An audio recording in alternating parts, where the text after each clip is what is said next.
Greetings, dear ones. I am Kryon of Magnetic Service. Some of you say, well, what is going on? What took you so long? I was talking to the dolphins. They were celebrating something that just happened here. How many of you were aware of what just happened here? Really, what happened here?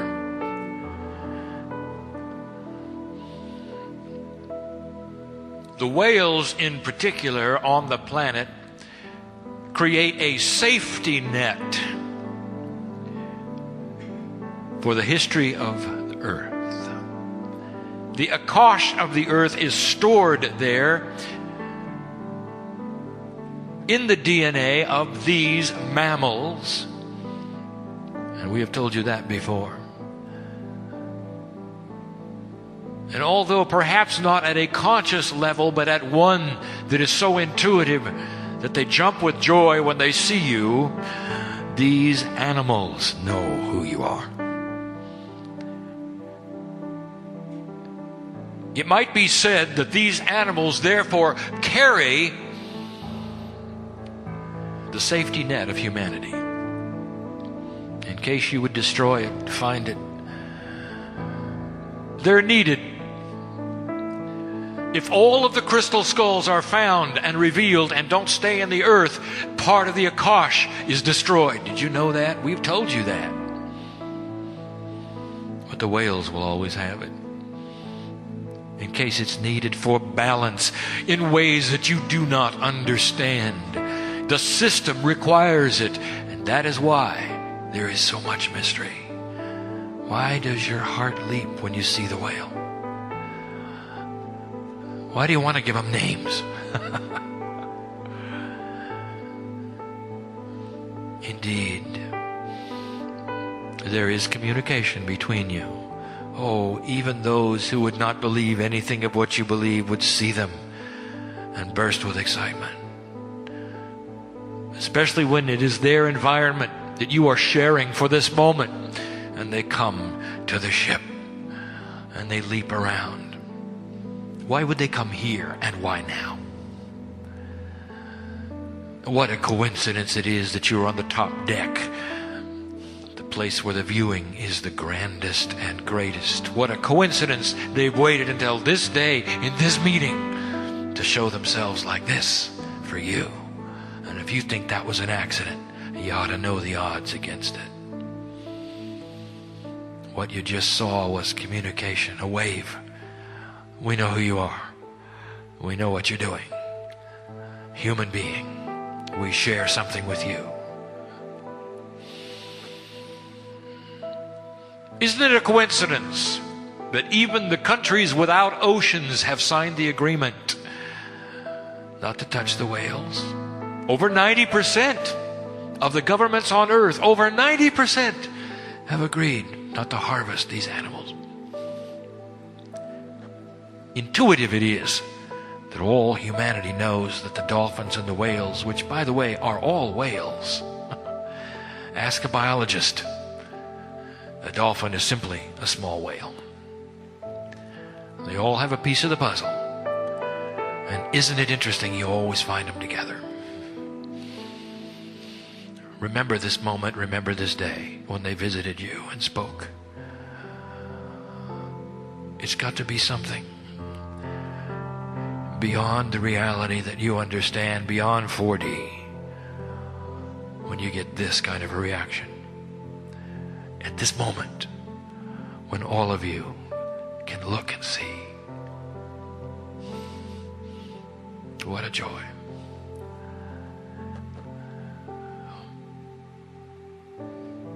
There are other things on the planet like this, specifically where the animal kingdom is allied with humanity. What part of the animal kingdom is it that gives you joy? What about the animals at home? Did you ever wonder about them? What is their purpose on the planet?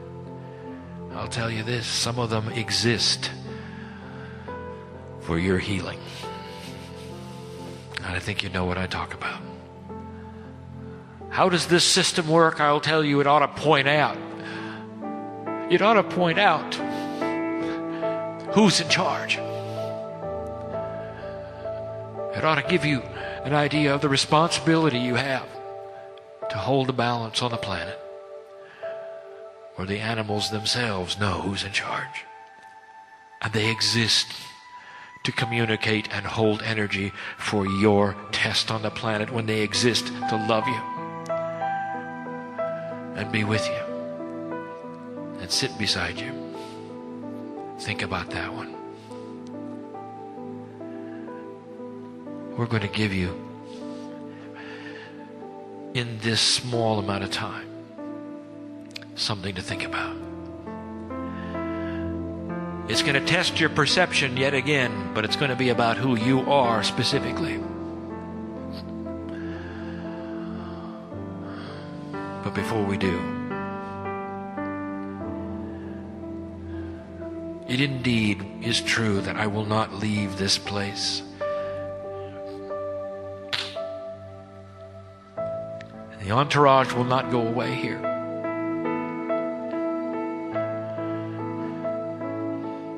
Until the end of the music tonight.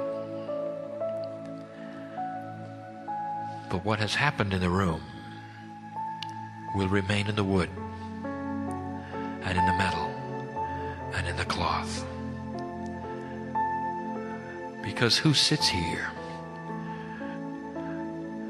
is grand. Oh, I want to take you on a journey. Oh, I'd love for you to see the big picture. You don't know. You're on the 13th deck of a grand ship in the year 2005.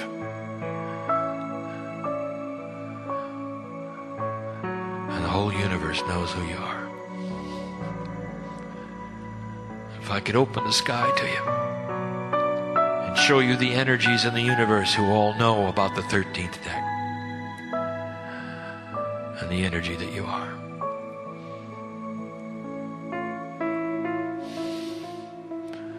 There is so much more here. And I'm going to ask you to celebrate your life for a moment. So many different paths here. Beginners in what you would call spiritual study, as well as the ones who have had it all their lives. And yet you are all equal in your abilities to send a light. And again, I will bring this up because I cannot pass this over ever. Is that when I saw you in the wind of birth, which I have so many times seen you, that's the metaphor for when you literally leaned into it and were born, and said goodbye to the other side of the veil and yet again came in. That every single one of you who is here walked into the energy of the Armageddon prophecy. Every single one. And on the other side of the veil, when your name is not the way it is here, when you are a part of a greater energy, when we said goodbye to that part of you that came in, and we said, are you serious? Do you mean it? Do you want to do it? And all of you said, wait till you see what we can do. And the reason is because the potentials of the planet were pasted in front of all of us. This track and that track. There's the Armageddon track. There's an old energy track. And then there's this potential of a new Jerusalem. A time on the planet that will even have a name. One that has not yet occurred, even to your historians. The potential on that track, it will be a new dispensational name. And it's not bad news, and it's not the age of confusion. It's a struggle between the old and the new.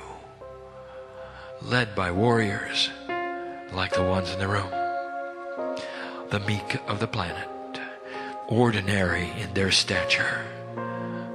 They look in the mirror and they see nothing more than the 4D, and what we see is Master's potentials in all. Each one of them able to send the light because they've asked the important questions. That's who's here. And where do you fit in that? Where do you fit in all of this? I want to give you some perceptual concepts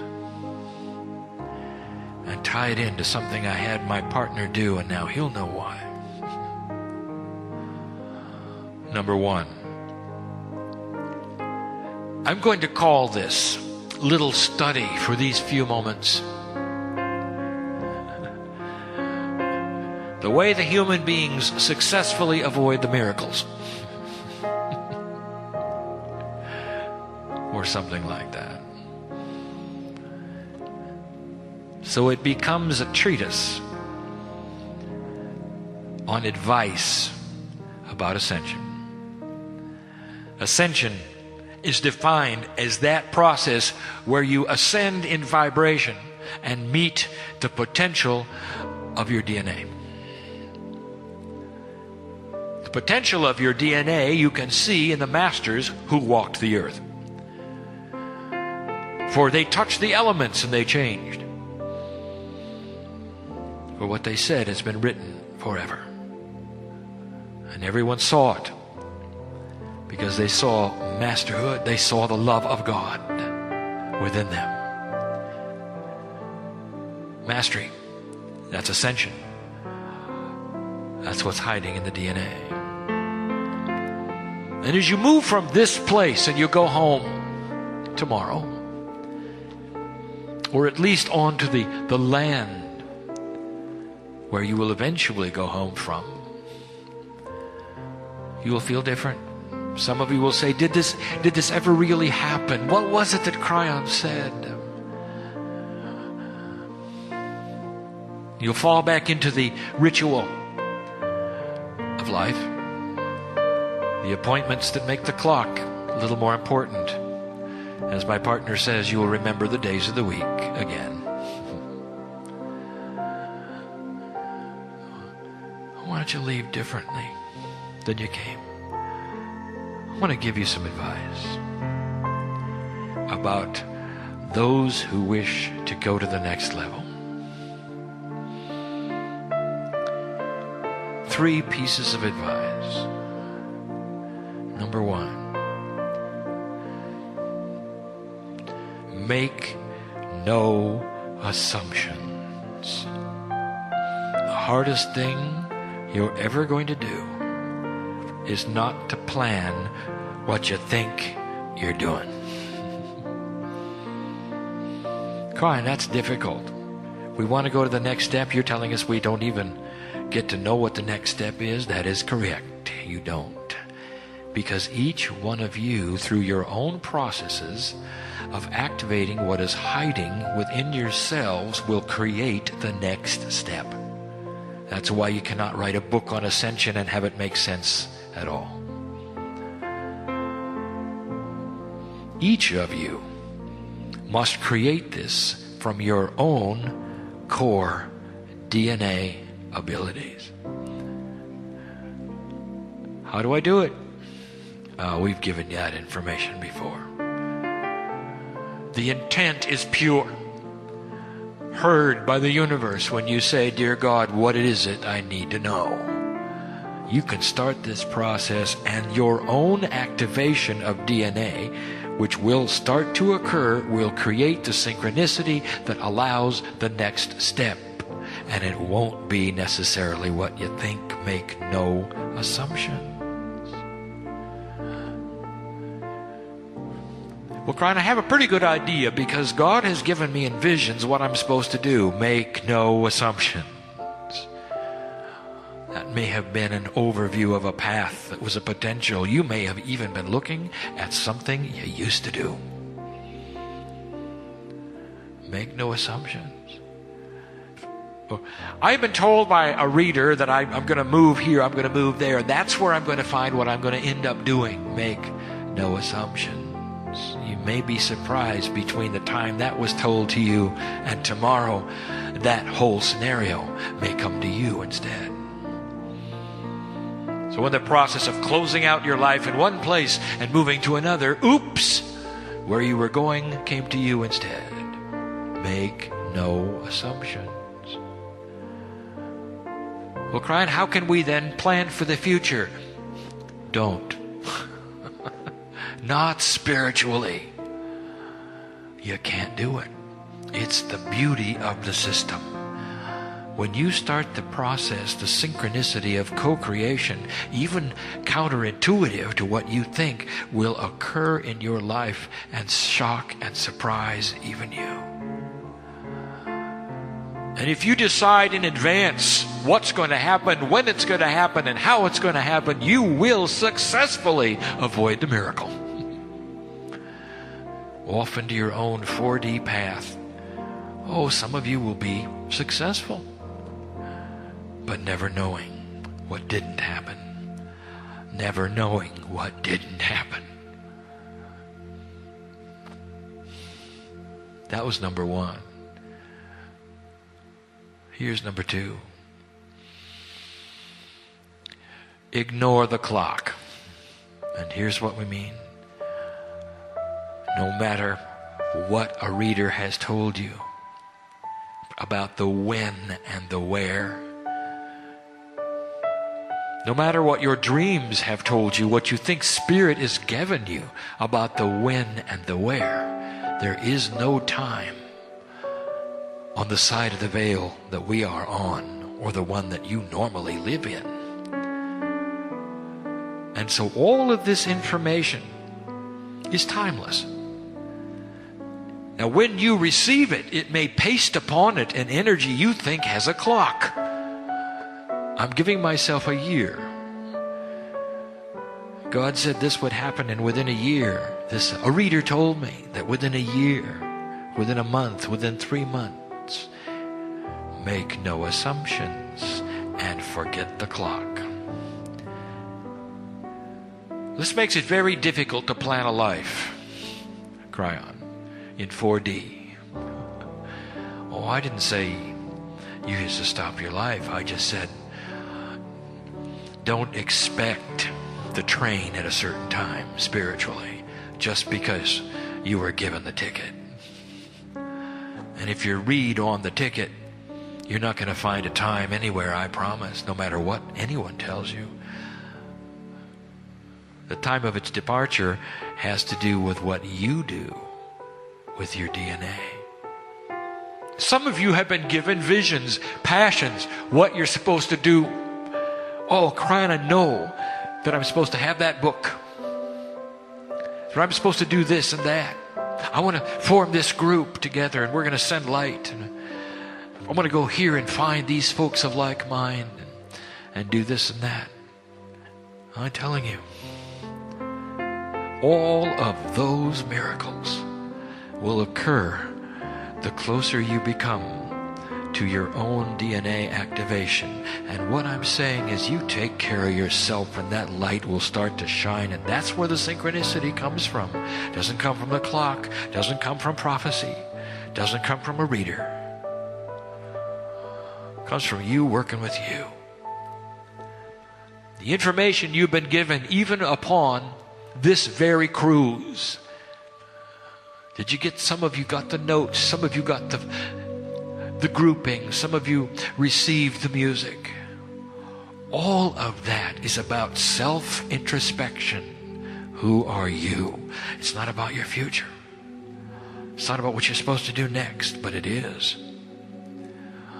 You use that to make that light in you shine so bright, and that then propels the activation of the DNA, which then starts the co-creation, which then starts that ball rolling as to the next step, pushes you into places you didn't know you'd go, and the timing becomes divine and your own.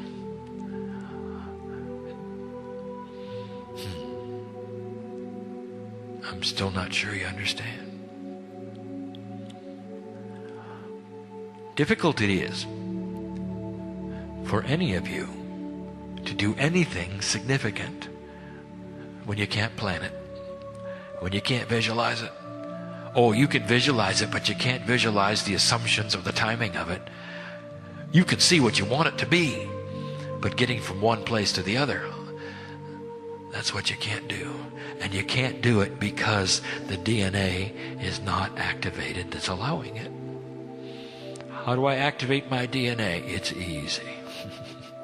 Oh, Divine One, the tools are there. You push on the door. It starts by itself, slowly. If you have pure intent to do these things, you will begin to have the healings in your life, both biologically and mentally. You want some self-worth? Why don't we dole it out today? There is no reason in this place. There is no reason in this place for this not to be 100%. All the intent is there. How do you feel about yourself? Hard to overcome a lifetime of the opposite of what you're trying to create, isn't it? That is the miracle. Let me give you the third and the final one, and this is the most difficult. I'm going to give you information we've never given before in this form. How would you like to know that you don't even know yourself? Each one of you, if interviewed right now, would know all about yourself. Who better knows you? Your strengths and your weaknesses. What you want to do, where you've been, what you've learned. The secrets you carry. And you will say, I'm the only one on the earth that can do that. And I'm going to tell you, from a spiritual standpoint, if we had an inquiry and asked you to pour out upon the energy of the verbalization everything you could about who you were, we would sit back and we would go, yeah, but what about the rest? And you would finally say, that's everything I can think of. That's who I am. And we would say to you, yeah, but what about the rest? You see, there's something hiding. How do I tell you this? Even the most intellectual of you, who feels that you have the mind that can inspect the brain, can't go past what you don't know. Can't go past what you don't know. And here's the truth, dear human being. When you start activating the parts of the DNA that have never been awakened, they begin to change the you that you think you are. The tools are there for a whole nother you. That's what mastery does.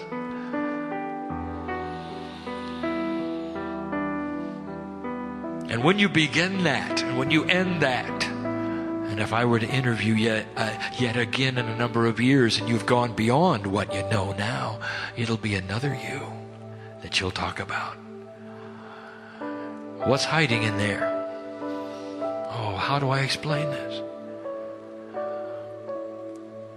It's like the painter who never received the brush. And then one day the brush was given to her, and the paintings began. Didn't know I could do this, she said. Remind you of anyone? That's activating the DNA, you know, dear. The artist in all of you. Oh, not necessarily on the canvas. What about the art of wisdom? What about the art of healing? What about the art of communication to others, including family? The sculptor without the clay. Some of you sit there and you say, I'm too old. I can't start that now. And that's really funny. How do I explain this to you? I'm going to give you a metaphor. A number of days ago, my partner started this entire conference talking about himself, and he had never done it before. And he was nervous then about it, and he is now. It doesn't seem appropriate, he thinks, to waste a half an hour talking about himself when he could get on to the teaching, and yet he did it. And he did it because I asked him to do it. At the last moment, I asked him to do it. And now I'll tell you why, because now you'll get the rest of the story. Because I'm going to talk about him now. We're going to go back and interview Mr. Carroll when he was 40, 21 years ago. And I want you to see him standing there because he's 40 and he's done. His children have been born. He's done having children. He's done with his school. He's done going to school. He has a passion of what he wants to do for a living, and he's accomplished it, and he's doing it. That's Mr. Carroll when he was 40. If you could interview him and say, "Who are you?"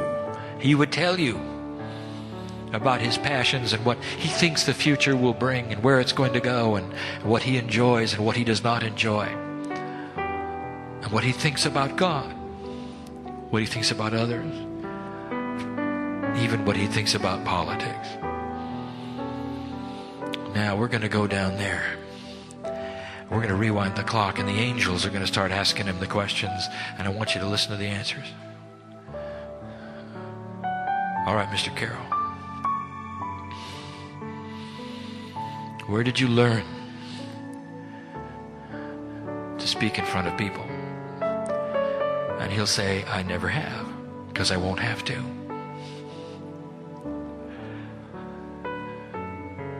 Mr. Carroll, where is it that you learned to be comfortable in front of thousands? And he will say, "I never learned that. You see, I don't have to. I'll never need that." You see. Mr. Carroll, how many books have you written? What kind of articles do you have? And he says, "I've never written any books. I have no articles. I didn't even do well in English class. You see, I'm an engineer. I didn't need that. I didn't need word skills. I'll never have to. I won't need it. Won't need it." Interesting, isn't it? For today, he sits with 12 books in 20 languages. And he regularly speaks to thousands. Mr. Carroll, where are you going to get the wisdom of spirit to give the metaphors you need to give, to communicate? Mr. Carroll, what about channeling? And he'll say, "Don't need it, don't go there, don't want it. I won't ever do it. Don't need to." Now I'll tell you about activation of DNA. Because none of those things existed in the human being who was 40. And if you'd interviewed him, he would say he is approaching middle age. He's not going to learn another language at this point in time, is he? Or is he? And when Spirit laid upon him in the right way, out came the books. He met the right people. The relationships appeared when they should have, and gave him the teaching that he needed. And the comfort in time of storm. All of those things. And out of the DNA that he had became another person. One who was an author and could speak in front of thousands. You see, it was always there and hidden. What have you got? What is there? Oh, maybe it's not to write books. Oh, maybe it is. Maybe it's to be a powerhouse that we call a light worker on this planet. Maybe it's to be one who knows how to love so completely they can change the whole family around them. Maybe it's to walk the planet so that Gaia will remember who they are in a profound way that's private. There are so many things here. I want you to meet the rest of you. What's in there is mastery, and you don't even know it. And if I were to interview you and you and you right now and say, "What about it? Who are you?" you'd only have a piece of the story. And that ought to make you excited.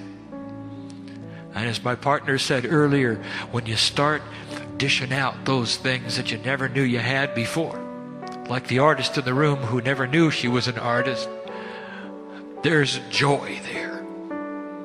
And it's not difficult, although there may be challenges, they're joyful. And that's the invitation. Leave here differently than you came, or at least with the information that you can start to use in a new way.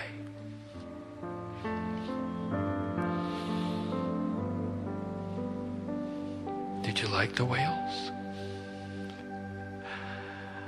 I wish I could tell you what they have to say.